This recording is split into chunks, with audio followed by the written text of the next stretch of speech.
ரிக்வேதம் முதல் வேதம், ரிக்வேதத்திலேயே தமிழ் சொற்கள் விரவி இருக்கின்றன, பண்டை தமிழ் சொற்கள்.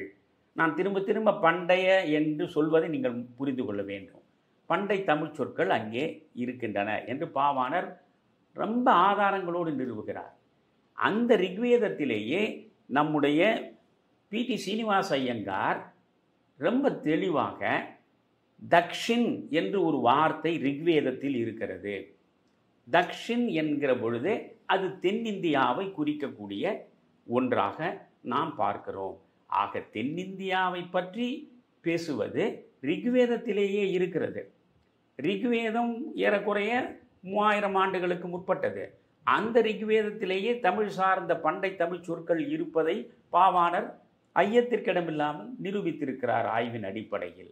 சரி, இவர்கள் 3000 ஆண்டுகளுக்கு முன்னாலே வேதங்கள் வந்தன என்றால், இவர்கள் 3000 ஆண்டுகளுக்கு முன்னால் ஆரியர்கள் மத்திய தரைக்கடல் பகுதியிலே இருந்து வந்ததாக சொல்லப்படுவது அது நம்புவதற்கே இல்லை.